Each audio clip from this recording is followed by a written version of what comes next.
بیٹا بتانا ہے جیسے ریڈی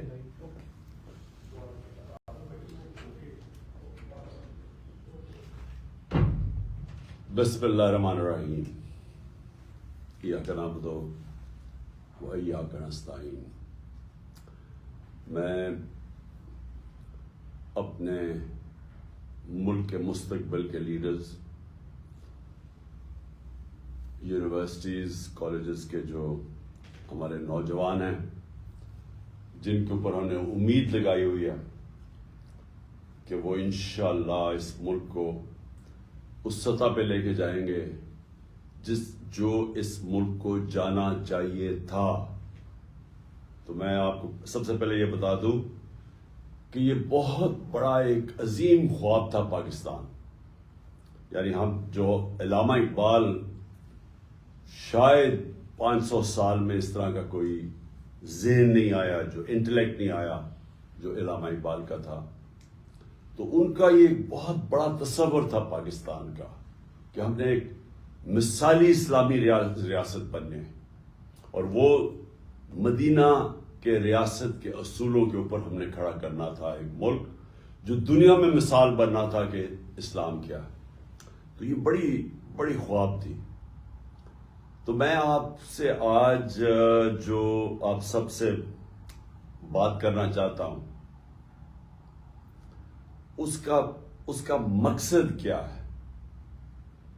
اس کا مقصد یہ ہے کہ آپ جو پاکستان کا مستقبل ہے، آپ اپنے اندر جو اللہ نے پوٹینشل دیا ہے، جو آپ کو اللہ نے اشرف المخلوقات بنایا ہے، سب سے عظیم مخلوق، فرشتوں کو کہا تھا کہ انسان کے سامنے جھکو. تو جب شیطان نے پوچھا کہ میں نہیں جھکتا، تو اللہ نے کہا تمہیں بھی، فرشتوں کو بھی نہیں پتا کہ میں نے یہ انسان کو کتنی پاور، صلاحیت دی ہے. تو میں یہ چاہتا ہوں کہ آپ آج جو میرا زندگی کا تجربہ ہے اسے سیکھیں کہ اللہ نے آپ کو اتنی طاقت دی ہے کہ آپ قرآن میں جس طرح کہتا ہے فرشتوں سے بھی آپ اوپر جا سکتے ہیں. لیکن یہ ہمارے ہاتھ میں ہے کہ قرآن میں یہ بھی کہتا ہے کہ جب انسان گرتا ہے تو جانوروں سے بھی نیچے چلا جاتا ہے. تو ہمارے اوپر ہے کہ ہم کیا پرواز ہماری اوپر جانی ہے، یا ہم نے یہ زمین پہ، جس طرح مولانا رومی کہتے ہیں کہ جب اللہ نے آپ کو پر دیے تو کیوں زمین کے اوپر کیڑے مکوڑوں کی طرح، چونٹیوں کی طرح رینگ رہے ہو. دیکھیں، سب سے پہلے میں جب آپ کو بات کرنا چاہتا ہوں وہ یہ کہ میں اپنی مثال سے آپ کو بتانا چاہتا ہوں کہ مجھے اللہ نے بڑا خوش قسمت انسان ہوں کہ جو میں اللہ سے مانگا، جو میں نے زندگی میں محنت کی، وہ اللہ نے مجھے سب کچھ دیا. یعنی میں نے زندگی کی ساری اونچ دیکھی ہوئی ہے زندگی کو، جو شاید ہی کسی نے دیکھی ہو. تو اگر ذاتی طور پہ جو میں زندگی میں اچیو کرنا چاہتا تھا اللہ نے وہ مجھے دے دیا. میری صرف اب ایک میری خواہش ہے کہ میں اپنے ملک کو وہ ملک بنانا چاہتا ہوں، دیکھنا چاہتا ہوں، جس کو میں نیا پاکستان کہتا ہوں، کہ وہ دراصل اسی واپس جس وجہ سے لاکھوں لوگوں نے قربانیاں دی تھی اور پاکستان بنا تھا، ہم واپس اسی جگہ کے اوپر جائیں، ادھر سے اس خواب کو پھر سے کھڑا کریں کہ وہ مثالی اسلامی ریاست بنائیں، دنیا میں مثال بن جائے، لوگ پاکستان کی مثال دیں کہ یہ ہوتی تھی، یہ ہے وہ ریاست جو ایک مثال بن کے نکلی ہے، جس طرح کہ مدینہ کی ریاست ایک مثال بنی تھی اور پھر صدیوں تک مسلمانوں نے دنیا کی امامت کی تھی. تو سب سے پہلے میں ایک آزاد انسان ہوں. آزاد انسان کا کیا مطلب ہوتا ہے کہ میں نے زندگی میں یہ ہمیشہ جو میں نے خواب دیکھی، جو میں بننا چاہتا تھا، میں سمجھتا تھا کہ کوئی چیز ناممکن نہیں ہے. میں اپنے آپ کو جو ٹارگٹ سیٹ کرنا چاہتا تھا، جتنا بھی مشکل ہو، میں سمجھتا تھا وہ ناممکن نہیں ہے. اور یہ ہوتا ہے آزاد ذہن. آزاد ذہن وہ ہوتا ہے جو وہ خواب دیکھتا ہے، وہ سمجھتا ہے وہ وہاں پہنچ سکتا ہے. اور وہ اس لیے پہنچ سکتا ہے کیونکہ اللہ نے ہمارے میں سب میں وہ صلاحیت دی ہے. ہم جو بھی خواب دیکھنا چاہتے ہیں، جو پکچر کرنا چاہتے ہیں، ہم وہاں پہنچ سکتے ہیں. کیونکہ اللہ نے جب فرشتوں کو کہا کہ تمہیں نہیں پتا کہ میں نے انسان کو کیا پوٹینشل دیا ہے، تو ہم سب میں پوٹینشل ہے. لیکن جب آپ ایک بڑی خواب دیکھتے ہیں تو، اور آزاد ذہنی بڑے خواب دیکھتا ہے اور وہ سمجھتا ہے کہ جو بھی دنیا میں میرے سامنے رکاوٹیں آئیں گی، میں سب دور کر کے تو میں وہاں پہنچ جاؤں گا. تو میں آپ کو صرف پہلے یہ بتانا چاہتا ہوں کہ یہ جو آپ سب میں، اور آپ جتنے بھی دیکھ رہے ہیں، آپ سب میں وہ صلاحیت ہے کہ جو بھی آپ سوچتے ہیں میں کرنا چاہتا ہوں زندگی میں، وہ آپ کر سکتے ہیں. رکاوٹ کیا آتی ہے؟ سب سے بڑی رکاوٹ یہ آتی ہے بڑی خواب کے اوپر پہنچنے کے لیے، خوف، ہارنے کا خوف. اگر میں اس کے پیچھے جاؤں گا، اگر میں فیل ہو گیا تو پھر کیا ہوگا؟ اگر میں وہ بڑی خواب کے پیچھے گیا اور زندگی جان کا خطرہ ہوا، تو وہ خوف کی وجہ سے کہ اچھا وہاں میری جان کو خطرہ ہوگا، کئی انسان اپنی خواب کو چھوڑ دیتے ہیں.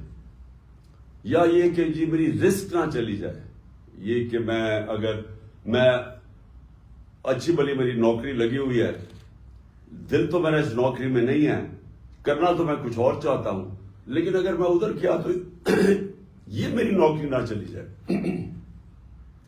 یہ 3 سب سے بڑے خوف ہوتے ہیں انسان کے. اور خوف ایک ایسی چیز ہے جو ایک انسان کو اپنے مقصد سے پہنچنے کے لیے روکتا ہے. تو میری ساری زندگی میں بھی خوف تھے. کرکٹ کھیلنے آیا جب میں شروع کیا تو تب ساروں نے مذاق اڑاتے تھے میرا کہ نہیں کھیل سکتا. میرے 2 بڑے فرسٹ کزن تھے، وہ میرے سے بہت اچھے تھے، وہ پاکستان کے کرکٹ ٹیسٹ کیپٹنز بن چکے تھے، میں سب سے چھوٹا تھا. تو سب نے کہا نہیں، اب تمہارے میں وہ صلاحیت نہیں ہے، تم یہ نہیں کر سکتے. تو ہر راستے کے اوپر دنیا آپ کو کہے گی کہ آپ نہیں کر سکتے. ہر وقت پھر آپ کا مذاق اڑتا تھا. میں جب پہلا میچ کھیلا، میں ٹیم سے نکال دیا گیا، لوگوں نے مذاق اڑایا کہ اب یہ ختم ہو گیا. میری اپنی ٹیم مذاق اڑاتی تھی. تو اپنے ذہن میں یہ چیز ڈال دیں، جب بھی آپ کوئی بڑا کام کریں گے، جب بڑی خواب کے پیچھے جائیں گے، تو سارا وقت لوگ آپ کو کہتے رہیں گے کہ یہ نہیں ہو سکتا، یہ ناممکن ہے. اور دوسری مشکلیں آئیں گی سامنے، مایوسیاں آئیں گی، برے وقت آئیں گے. لیکن جو ہیومن پوٹینشل ہے نا، جو اللہ نے ہمارے اندر طاقت دی ہے، ہم تب اس کے اوپر پہنچ سکتے ہیں جب ہم یہ فیصلہ کر دیں کہ میں نے کشتیاں جلا کے یہ کام کرنا ہے. جب ہم یہ فیصلہ کریں کہ میرا کوئی پلان بی نہیں ہے، اگر یہ پلان فیل ہو گیا تو میرا اور کوئی دوسرا پلان نہیں ہے. مشکل تب پڑتی ہے جب لوگ فیل کیسے ہوتے ہیں. میری زندگی کے تجربے میں فیل کیسے ہوتے ہیں کہ جب مشکل آتی ہے ایک کام کرنے میں، اور جب وہ رکاوٹیں آتی ہیں تو وہ کہتے ہیں چلو چھوڑو اس کو، یہ نہیں تو میں کوئی اور پلان بھی کر لوں گا. جو اللہ نے ہمیں جو طاقت دی ہے نا، یہ بڑی سمجھنے والی آپ کو سب کو یہ بات ہے کہ جو ہمارے اندر صلاحیت ہے، ہمارا جو پوٹینشل ہے، وہ نکلتا کیسے ہے؟ وہ نکلتا تب ہے جب ہم ایک چیز کے اوپر جنونی طور پہ فوکس ہو جاتے ہیں. ہم فوکس کر لیتے ہیں کہ میں نے یہ کرنا ہے. یا یہ میں جب کسی چیز کے پیچھے جاتا تھا تو میں یہ کہتا تھا کہ یا میں یہ کروں گا اور یا میں مر جاؤں گا. یعنی میں یہ سوچتا تھا کہ اس کے بعد جو بھی ہو جائے میں نے یہ کرنا ہے، اور اگر مجھے جان بھی میری جانی پڑے تو تب بھی میں کروں گا. تب اللہ نے انسان کے اندر وہ پوٹینشیل دیا، وہ تب وہ ہر کام کر سکتا ہے. اور اس کی ایک اور چیز آپ کو سمجھنی پڑے گی، اور آپ یونیورسٹی اور کالج اسٹوڈنٹس ہیں، آپ کو سمجھنا پڑے گا. وہ جو دوسری چیز وہ یہ ہے کہ جب آپ کا برا وقت آتا ہے تو وہ آپ کا کیریکٹر کو ٹیسٹ کرتا ہے. اچھے وقت پہ کوئی سارے تالیاں بجاتے ہیں، جب ہم جیتے تھے میچ تو کوئی ساری آپ کی غلطیاں بھی بھول جاتے تھے، سارے تالیاں بجاتے تھے، آپ کی سارے دوست بن جاتے تھے. لیکن جب برا وقت آتا ہے آپ اکیلے ہوتے ہیں، اور جب برا وقت آتا ہے تو وہ اللہ آپ کو ایک موقع دیتا ہے دیکھنے کے لیے کہ میری کیا غلطیاں تھیں. آپ کے اندر، اور یونیورسٹی میں اور کالجز میں جو آپ پڑھتے ہیں، آپ کے اندر ایک ابیلٹی جو نہیں پڑھتے وہ آپ میں وہ ابیلٹی ان سے بہتر ہے کہ آپ جائزہ لیتے ہیں کہ میں نے کدھر غلطی کی. آپ اپنی غلطیوں کی نشاندہی کرتے ہیں. انگریزی کا ورڈ ہے سول سرچنگ کرتے ہیں، اپنے اندر جاتے ہیں کہ سوچتے ہیں میں نے کیا غلطی کی. اور ادھر آپ کے اندر اگر یہ صلاحیت آ جائے کہ اپنی غلطیوں کی نشاندہی کر لے. میں ہمیشہ جب کرکٹ کھیلتا تھا غلطی ہوتی تھی، میں میچ ہارتا تھا، جو بھی ہوتا تھا، رات کو میں سوتا نہیں تھا جب تک کہ میں پوری طرح اپنے ذہن میں پوری طرح جائزہ لے لوں کہ میں نے غلطی کیا غلطی اور جو آگے میں نے دہرانی نہیں ہے. یہ انسان کا جو پروگریس ہوتا ہے نا زندگی میں اوپر جانے کا، یہ سب سے امپورٹنٹ چیز ہوتی ہے. ایک ہار نہ ماننا، اور دوسرا جو برا وقت آتا ہے اپنی غلطیوں کو خود جائزہ لو، میں نے کدھر غلطی کی ہے. اور پھر تیسری چیز کہ محنت کرو، اس کے بعد محنت کر کے اپنی غلطیاں دور کرو. اور یہ ہے انسان کا پروگریس. کوئی بھی دنیا میں آج تک انسان ایک دم سیدھا اوپر نہیں چلا گیا. جو بھی انسان اوپر جاتا ہے وہ ایسے جاتا ہے، سائیکلز میں اوپر جاتا ہے، برا وقت آتا ہے، مار کھاتا ہے، گرتا ہے نیچے، پھر وہ وہاں اپنا جائزہ لیتا ہے، کھڑا ہوتا ہے، محنت کرتا ہے، پھر وہ اور اوپر چلا جاتا ہے.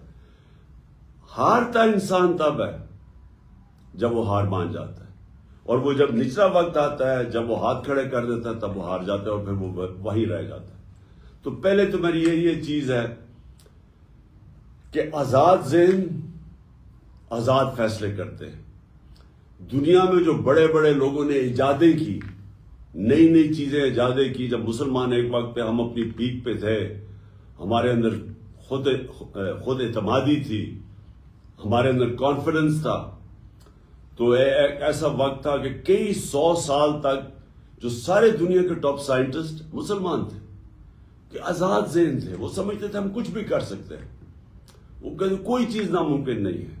اور وہ ذہن پھر نئی چیزیں ایجاد کرتے تھے، اور جو بڑے 100 سال تک مسلمان دنیا کے اندر لیڈ کرتے رہے، ایجادوں کے اندر، سائنس کے اندر، جو ویسٹرن سیولائزیشن کے اندر جو ان کی جو رینیسانس آئی، جو یورپ میں رینیسانس تھی، جب انہوں نے آگے بڑھنا شروع کیا تو مسلمانوں نے وہ کئی 100 سال تک وہ گیپ پورا کیا، جبکہ وہ گریک سیولائزیشن اور رومن سے جو بیچ میں گیپ تھا وہ مسلمانوں نے پورا کیا، مسلمان سائنٹسٹ نے. تو پہلی چیز تو میں نے آپ کو یہ کہنی تھی کہ آزاد ذہن وہی اوپر جاتے ہیں، پرواز انہیں کی اوپر ہے. غلام ذہن اچھے غلام بنتے ہیں، کبھی ان کی پرواز اوپر نہیں جاتی. دوسری چیز، ملک، ہمارا ملک تب تک کوئی بڑے کام نہیں کرے گا جب تک ہم اپنے آپ کو ذہنی طور پہ اس چیز سے آزاد نہ کریں کہ جب تک ہمیں سپر پاور کی، جب تک ہمیں حمایت نہیں ہوگی، جب تک وہ ہم انہیں خوش نہیں کریں گے، جب تک ہم ان سے ڈکٹیشن نہیں لیں گے، جب تک ہم سارے اس خوف سے رہیں گے کہ وہ ناراض نہ ہو جائیں، جب تک ہم اس فکر میں پڑے رہیں گے کہ ہاں اچھا جی اگر وہ ہم روس سے سستا تیل لیں گے تو ہمارا یہ جو آقا ہے، جو ہمارا ماسٹر ہے، وہ ناراض نہ ہو جائے. جب تک ہم اپنے پیر پہ کھڑے ہو کے باحیثیت قوم، جب تک ہم سٹرگل کرنا نہیں سیکھیں گے، ہم ایک آزاد ملک نہیں بن کے رہ سکتے. لا الہ الا اللہ نہیں ہے کوئی خدا سوائے اللہ کے. یہ ایک بہت بڑا دعویٰ آزادی کا ہے. اس کے اندر پورا ایک فلسفہ ہے. محمد رسول اللہ، انہوں نے، ہمارے رسول نے جو قرآن کے اندر لکھا ہوا ہے وہ چلتے پھرتے قرآن تھے. اس لیے اللہ ہمیں کہتا ہے ان کی سنت پہ چلو. لیکن لا الہ الا اللہ، یہ یاد رکھیں، یہ آپ اللہ کے سامنے دعویٰ کرتے ہیں کہ کوئی نہیں ہے خدا، اللہ تیرے، کسی کے سامنے میں نہیں جھکوں گا. تو جب یہ دعویٰ کر کے کسی سپر پاور کے سامنے ہم جب جھکتے ہیں تو ہم نے جو اللہ سے حلف لیا ہوتا ہے اس سے پیچھے ہٹ جاتے ہیں اور اللہ کی برکت اٹھ جاتی ہے اس قوم سے. جو مدینہ کی ریاست کی میں بار بار اپنی قوم کو کہتا ہوں کہ وہ سیکھو کیا ہوا تھا. وہ دنیا کا تاریخ کا سب سے بڑا انقلاب آیا تھا. یہ ہیومن ہسٹری کے اندر لکھا ہوا ہے کہ 622 اور 632 کے بیچ میں جب ہمارے نبی صلی اللہ علیہ وسلم مدینہ پہنچے اور جب وہ اس دنیا سے تشریف لے کے گئے، ان 10 سالوں کے اندر دنیا بدل گئی. ایک ایسا انقلاب آیا جو کہ تاریخ کا حصہ ہے کہ وہ لوگ جن کی حیثیت کوئی نہیں تھی وہ دنیا کی امامت کی انہوں نے. کہ 625 جنگ بدر 313 لڑنے والے تھے. 11 سال کے بعد رومن ایمپائر، بیزنٹائن ایمپائر، یارمک کی جو جنگ ہوئی تھی، گھٹنے ٹیک گیا مسلمانوں کے سامنے. 11 سالوں کے بعد کہاں 313، رومن ایمپائر کی جو ایک سدرن لیجن تھی وہ 1 لاکھ فوجی تھے اور جدید ہتھیار تھے.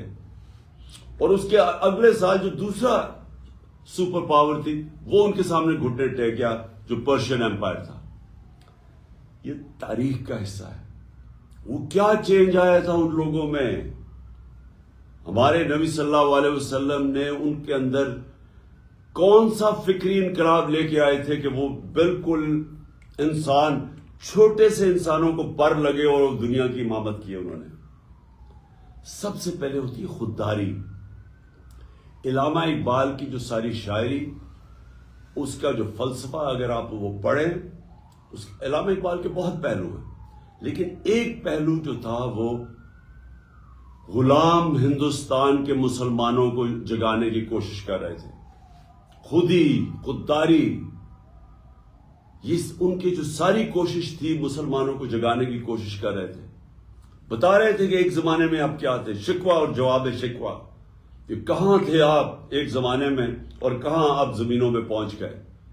یہ آج بھی میں اپنی قوم کو یہ سمجھانا چاہتا ہوں کہ جس وقت ہمارے ملک کے اوپر ذہنی غلام بیٹھے ہوں، جو سارا وقت خوف زدہ ہو کہ جناب ہمیں کوئی ناراض نہ کر دیں اگر ہم سستا تیل لیں گے روس سے، اپنی قوم کی زندگی آسان کریں گے، تو ہمارا جو آقا ہے وہ ناراض نہ ہو جائے، کیونکہ ان کے اربوں ڈالر ادھر پڑے ہوئے ہیں، تو وہ ڈالروں نے ان کو غلام بنا دیا ہے. ہندوستان ان کا اسٹریٹجک ایلائی ہوتے ہوئے سستا تیل لے رہا ہے امریکہ، روس سے 40% کم پہ تیل لے رہا ہے اپنے لوگوں کے لیے. اور ہم یہاں مہنگائی میں پسے ہوئے ہیں کیونکہ ہمارے وہ غلام جو اوپر بیٹھے ہوئے ہیں وہ بیچارے اتنے ڈرتے ہیں کہ وہ جناب جب تک وہ مائے باپ ان کی اجازت دیتا وہ تیل نہیں خریدتے. اور وہ اور بڑی چیزیں ہیں، ہم نے ان کی جنگ میں شرکت کی، ایک دھبکا پڑا، ایک ٹیلی فون میسج آئی، چاروں شانے چت ہو گئے. ہمارا جو اس وقت کا سربراہ تھا اور اپنے 80,000 لوگوں کی قربانی دی کسی اور کی جنگ میں شرکت کر کے. میں اکیلا لگا رہا، بار بار کہتا رہا کہ یہ بہت بڑا ظلم کر رہے ہیں، کسی کی جنگ میں جا کے اپنا ملک کی تباہی کر رہے ہیں. اور مجھے یہی لوگ، یہی میڈیا میرے پیچھے پڑ گئے کہ جی طالبان خان ہے، جی یہ وہ ہے، یہ پرو دہشت گرد ہے. کیونکہ یہ غلام ہے. میں ایک آزاد انسان ہوں، میں کسی کی غلامی قبول نہیں کرتا. میں لا الہ الا اللہ میرے دل میں ہے میں نے آج تک کبھی کسی کے سامنے نہیں جھکا، اور میں چاہتا ہوں کہ نہ ہی میری قوم اور خاص طور پہ آپ جو ملک کا مستقبل ہے اپنے آپ کو آزاد کر لیں۔ ایک قوم بنتی تب ہے جب وہ قوم فیصلہ کر لیتی ہے کہ ہم نے اپنے پیر پہ کھڑا ہونا ہے، ہم نے خوددار قوم، غیرت مند قوم بن کے رہنا ہے۔ دنیا تب عزت کرے گی پاکستانیوں کی جب پاکستانی اپنی خود عزت کریں گے۔ جب یہ ایک دنیا کا اصول ہے، کبھی اگر آپ نے اپنی عزت کروانی ہے دنیا سے، پہلے اپنی عزت خود کریں۔ جب آپ بیکاریوں کی طرح کبھی وہ جو کہتا ہے کہ میں مانگنے تو نہیں آیا لیکن میں بڑا مجبور ہوں، تو جب آپ کا پرائم منسٹر جا کے اس طرح کی باتیں کرتا ہے تو اس کو تو خیر وہ تو بے شرم لوگ ہیں، ان کی تو عزت ہے ہی کوئی نہیں، چوروں کی کیا عزت ہوگی، لیکن وہ ساری قوم کی عزت ختم کر دیتے ہیں، ہر پاسپورٹ کی عزت چلی جاتی ہے۔ تو میں آپ کو جو آپ میرے فیوچر ہیں، یہ یاد رکھیں کہ یہ جو سب سے پہلے یہ بے شرمی کی زندگی گزارنی پڑتی ہے نا، ہاتھ پھیلا کے، جو اپنا پیسہ چوری کر کے ملک سے باہر بھیج دیتے ہیں، اربوں اربوں ڈالر کی پراپرٹیز میں وہاں رہتے ہیں بادشاہوں کی طرح، اور باہر لوگوں سے قرضے مانگ رہے ہیں کہ ملک چلانے کے لیے قرضہ چاہیے۔ تو یہ جو میرا دوسرا پوائنٹ یہ ہے کہ ہم ایک ملک وہ دیکھنا چاہتے ہیں، اور یہ مشکل راستہ، آزادی کا راستہ آسان نہیں ہوتا، آزادی کے لیے قربانیاں دینی پڑتی ہیں۔ جو ملک آزاد ہوئے ہیں قربانیاں دی انہوں نے، اور ایک اور بات یاد رکھیں، آپ نماز میں صرف اللہ سے ایک چیز مانگتے ہیں کہ اللہ مجھے ان کے راستے پہ لگا جن کو تو نے نعمتیں بخشی ہیں، اس راستے پہ نہیں جو اپنی تباہی کے راستے پہ چلے گئے۔ جو تباہی کا راستہ ہے وہ کئی دفعہ آسان راستہ ہے، وہ لوگ بڑا آسان راستہ لگتا ہے، جی ہم ایڈ لے لیں گے، دیکھیں جی محنت کریں گے نہیں، ایڈ لے لیں گے تو پیسہ آ جائے گا، تو چلے جی ہم اپنا ملک تھوڑی دیر کے لیے چلا لیں گے۔ یہ تباہی کا راستہ ہے۔ جو آپ کی عظمت کا راستہ ہے، جو آپ اللہ سے مانگتے ہیں ہر روز نماز میں، وہ مشکل راستہ ہے، وہ نبی صلی اللہ علیہ وسلم کا راستہ ہے، وہ آسان راستہ نہیں تھا ان کا، ان کی زندگی پڑھیں، مشکلوں کا راستہ تھا، لیکن کسی انسان کو وہ عظمت نہیں ملی۔ وہ چھوٹی سی ایک ریاست کھڑی ہوئی اور اس نے دنیا کا کئی سو ہزار سال تک مسلمان دنیا کی پاور بنے رہے۔ تو وہ ادھر مدینہ کی ریاست میں اصول طے کیے گئے تھے، اور سب سے بڑا اصول یہ ہے لا الہ الا اللہ، نہیں ہے خدا سوائے اللہ کے۔ ان کے پاس بھی 2 سپر پاورز تھی، وہ بھی ان سے ایڈ مانگ سکتے تھے، مدد مانگ سکتے تھے، نہیں، انہوں نے اپنے پیروں کے اوپر کھڑا ہو کے ایک عظیم قوم بنے۔ اور انسان کا پوٹینشیل ڈیولپ ہی تب ہوتا ہے جب وہ اپنے پیروں پہ کھڑا ہوتا ہے۔ آپ آج وساکیاں لے کے چلنا شروع ہو جائے، آپ کی ٹانگیں کمزور ہو جائیں گی۔ آپ جب اپنے پیروں پہ کھڑے ہوتے ہیں آپ مضبوط ہوتے ہیں۔ آپ جتنا مشکلوں ریزسٹنس ویٹ اٹھاتے ہیں آپ کے بازو تکڑے ہو جاتے ہیں۔ ذہن بھی ایسا ہی ہے اور قوم بھی ایسی ہوتی ہے، مشکلوں سے نکل کے قوم بنتی ہے۔ تو یہ میرا دوسرا پوائنٹ ہے کہ ہمیں وہ پاکستان بنانا ہے جو کہ اپنے پیر پہ کھڑا ہو، جو کبھی کسی کے سامنے نہ جھکے۔ اور تیسری چیز، یہ تیسری میں نے آپ کو سب سے امپورٹنٹ چیز بتانی ہے کہ دیکھیں، آزادی خوشحالی یہ ایک چیز کے اوپر ڈپینڈ کرتی ہے، انصاف۔ 26 سال پہلے میں نے اپنی پارٹی کا نام رکھا تھا انصاف کی تحریک۔ انصاف کی تحریک کا مطلب کیا ہوتا ہے؟ Rule of law. Rule of law کا مطلب یہ ہوتا ہے جو انسان کے معاشرے اور جانوروں کے معاشرے میں فرق کیا ہوتا ہے۔ جانوروں کے معاشرے کے اندر طاقت کی حکمرانی ہوتی ہے، جو شیر ہے وہ بادشاہ ہے کیونکہ وہ سب سے طاقتور ہے، اور جو اس سے کمزور ہے وہ اپنے سے کمزور کے اوپر ظلم کرتا ہے۔ جتنا کمزور ہوتا جاتا ہے، وہ بلی ہے وہ چوہے کو پکڑ لیتی ہے، اس سے جو تکڑا ہوتا ہے جو لیپرڈ ہے وہ ہرن کو پکڑ لیتا ہے، بادشاہ وہ گائے کو پکڑ لیتا ہے۔ یعنی جو طاقتور ہے وہ اپنے سے کمزور کے اوپر ظلم کرتا ہے. اس کو جنگل کا قانون کہتے ہیں. انسانی قانون، اس کے اندر انصاف ہوتا ہے. یہ فرق ہوتا ہے، اصل میں یہ فرق ہوتا ہے انسان اور جانوروں کے اندر. اللہ کے جتنے بھی پیغمبر آئے، وہ ان کی سب سے بڑی میسج یہ تھی انصاف کی. وہ سارے مظلوموں کے ساتھ کھڑے تھے. حضرت عیسیٰ، ان کے اوپر ایک نئی کتاب نکلی تھی دا زیلٹ، اس میں وہ غریب طبقے کے ساتھ کھڑے تھے، جو رومن امپیریلزم تھی اس کے خلاف کھڑے تھے، جو کہ یہودی جو کلرجی تھی، جو ایلیٹ تھی، اس کے خلاف کھڑے ہوئے تھے، کیونکہ وہ دباتے تھے کمزوروں کو. ساری دنیا کی تاریخ میں کمزور جتنا معاشرے کے اندر جنگل کا قانون ہوتا ہے، اتنا ہی طاقتور کمزور کے اوپر ظلم کرتا ہے. جتنا ہی معاشرے کے اندر انصاف ہوتا ہے، وہ معاشرہ وہی اوپر جاتا ہے. تو حضرت موسیٰ فرعون کے سامنے کھڑے ہوئے کہ وہ ظلم کر رہا تھا لوگوں کے اوپر. حضرت ابراہیم نمرود کے خلاف کھڑے ہوئے. ہمارے نبی صلی اللہ علیہ وسلم مکہ کے جو کفار تھے ان کی ایلیٹ کے خلاف کھڑے ہوئے. رائے حق ادھر انہوں نے بلند کی. تو جو آپ سب کی جو سب سے بڑی ذمہ داری ہے، اب میں آپ کے اسٹوڈنٹ سے بات کر رہا ہوں، آپ کی سب سے بڑی ذمہ داری ہے جو اللہ آپ کو حکم کرتا ہے قرآن میں، جہاد کا. جہاد ہے ظلم اور ناانصافی کے سامنے کھڑے ہونا. اللہ نے کیوں ہم سب کے اوپر جہاد فرض کیا؟ اللہ نے اس لیے ہمارے اوپر جہاد فرض کیا ہے کہ جب ایک معاشرہ ظلم اور ناانصافی کے سامنے اپنی آواز بلند کرتا ہے، وہ اپنے آپ کو آزاد کر لیتا ہے اس سے. اصل آزادی تو آتی ہے انصاف سے، کیونکہ انصاف آپ کو حقوق دیتے ہیں. امریکہ کے اندر دو بہت بڑی موومنٹ شروع ہوئی تھی. ایک تھی سول رائٹس موومنٹ، 1960 کی دہائی میں شروع ہوئی تھی. وہ کیا تھی؟ یونیورسٹیز کے اندر نوجوان کھڑے ہوئے، انہوں نے کہا کہ جو بلیک افریکنز ہیں، جو کالے ہیں، ان سے ظلم کیا جا رہا ہے، ان کو برابر کے شہری نہیں سمجھا جاتا.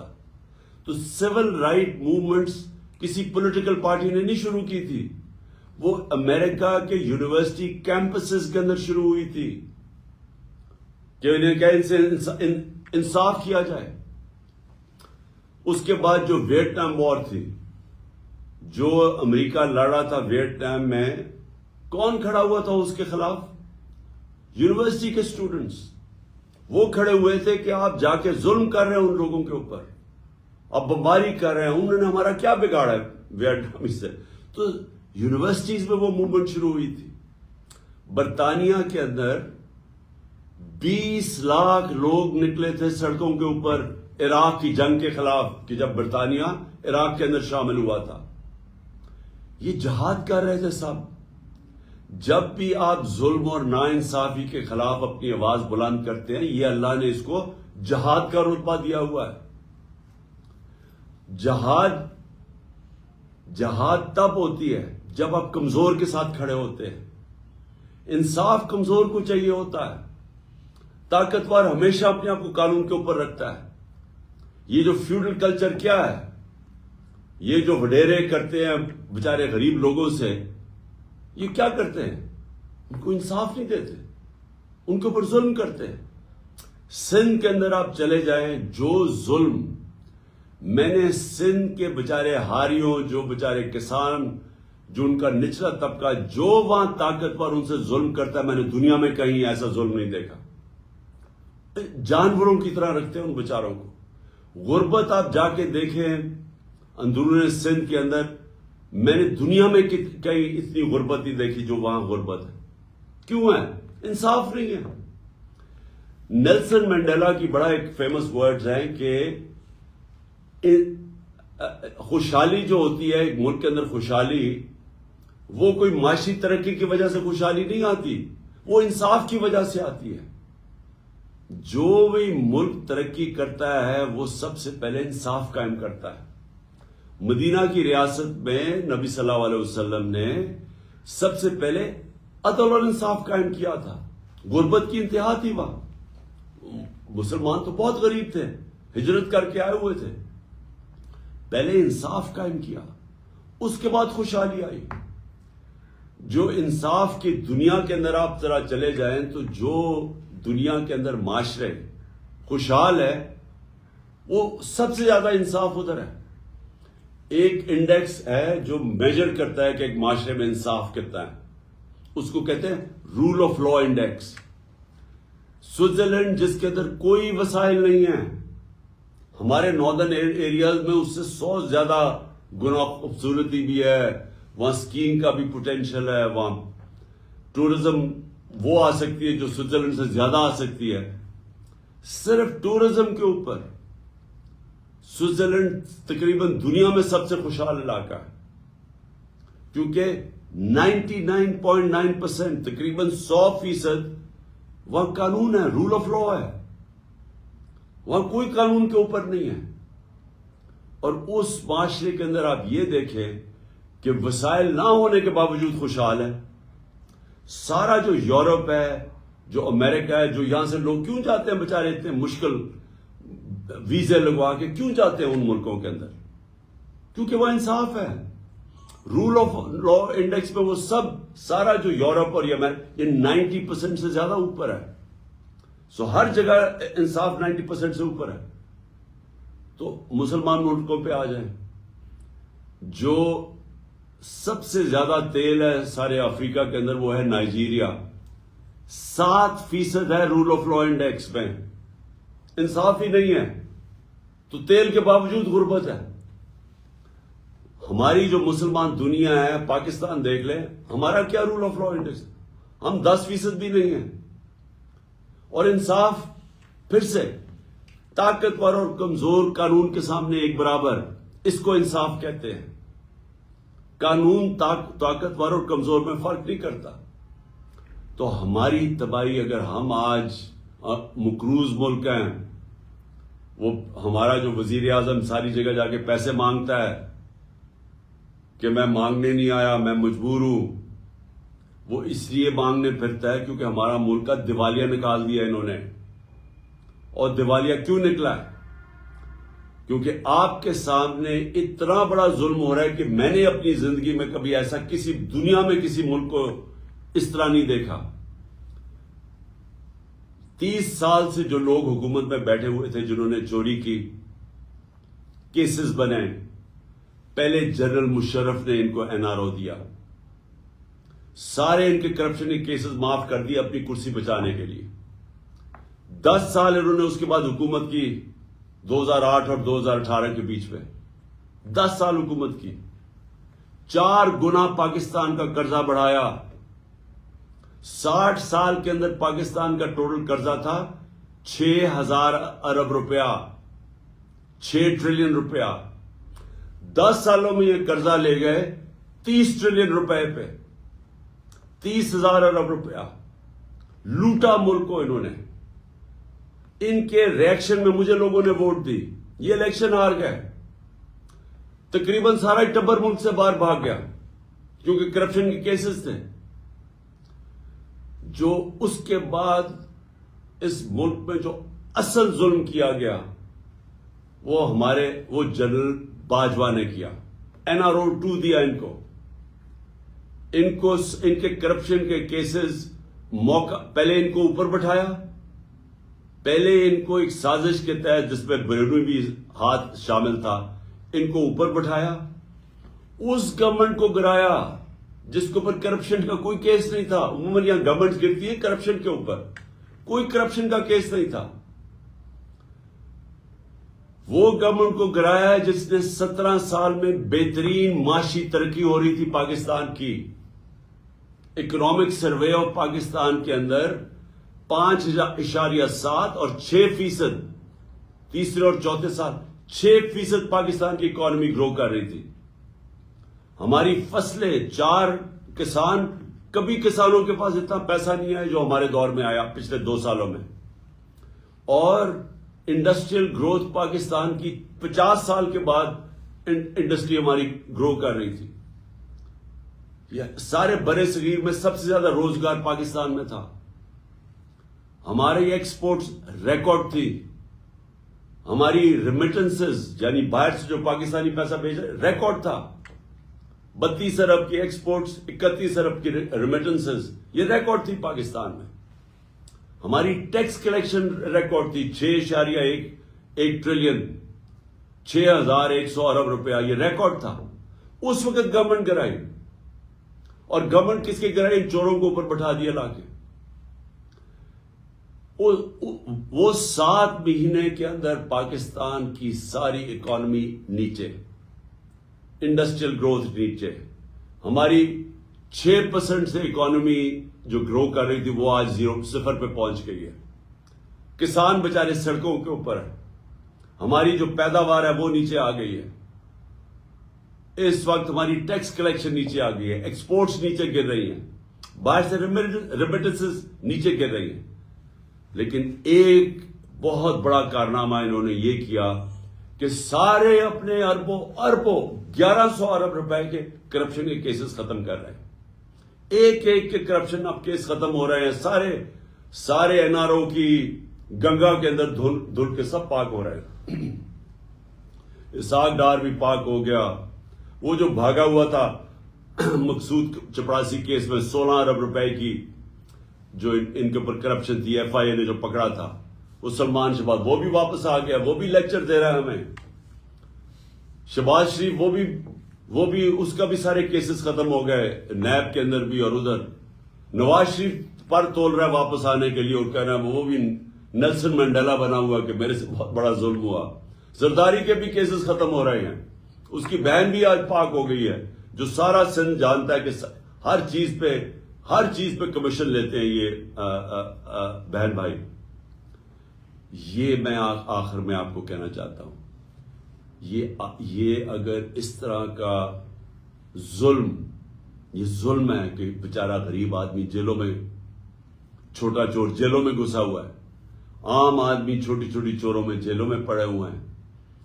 وہ ایک کمانے والا جاتا ہے پیچھے گھر والوں کے پاس رہتا کچھ نہیں ہے. وہ لوگ جیلوں کے اندر ہیں.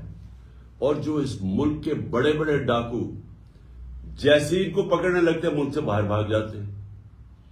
اور اس کے بعد ڈیل کر کے، پہلے مشرف سے ڈیل کیا، باجوہ سے ڈیل کر کے واپس آ گئے. اب یہ پھر سارے ان کے کیسز ختم ہوں گے اور یہ پھر لوٹیں گے اس ملک کو. تو میں نے آخر میں آج آپ سب کو آج فیوچر کے اپنے لیڈرز آپ سب بیٹھے ہوئے ہیں، میں نے یہ آپ کو کہا کہ یہ آپ کا مستقبل ہے. کئی لوگ اس وقت میں دیکھتا ہوں تقریباً، مجھے تو بڑا افسوس ہوا، میرے خیال میں 1,70,000 پاکستانی باہر چلے گئے ہیں پچھلے 7 مہینے کے اندر، اور بڑی تیزی سے لوگ باہر جا رہے ہیں. یہ باہر جانا پڑھ کے، تعلیم سیکھ کے، جاب ایکسپیرئنس کر کے، لیکن واپس آنا آپ کے لیے بڑا ضروری ہے. دیکھیں، آپ کو اس ملک کے لیے اسٹرگل کرنی چاہیے بجائے باہر بھاگ جانے کے. جب تک آپ اس ملک کے اندر جدوجہد نہیں کریں گے آپ اپنے ملک کو نہیں بچا سکیں گے. اللہ نے آپ کو ایک ایسا ملک دیا ہے، آپ کو کسی کو اندازہ نہیں ہے. مجھے اندازہ ہے. میں پہلے تو سارا پاکستان پھرا ہوا ہوں، دوسرا میں 3.5 سال اقتدار میں رہ چکا ہوں. اس ملک کو اللہ نے کسی چیز کی کمی نہیں دی. ہمیں صرف ایک ہی مسئلہ ہے، ہمارے ملک میں انصاف نہیں ہے. اور اس کے اوپر حضرت علی کا قول ہے کہ کفر کا نظام چل جائے گا لیکن نا انصافی اور ظلم کا نظام نہیں چل سکتا. یہ آپ کے سامنے وہ ہو رہا ہے. یہ وسائل کی کمی نہیں ہے، یہ انصاف کی کمی ہے. انصاف ہی آزاد کرتا ہے قوم کے پوٹینشل کو. آزاد قومیں بڑے کام کرتی ہیں. جو میں حقیقی آزادی کی کیمپین میں کر رہا ہوں اس وقت، اور انشاءاللہ جب تک میں زندہ ہوں میں کرتا رہوں گا. ہم نے اگر اوپر آنا ہے، ہم نے اپنے آپ کو آزاد کرنا ہے. اور آزادی سب سے پہلے انصاف سے ملتی ہے. ہمیں اس نا انصافی کے خلاف سب کو آواز بلند کرنی ہے.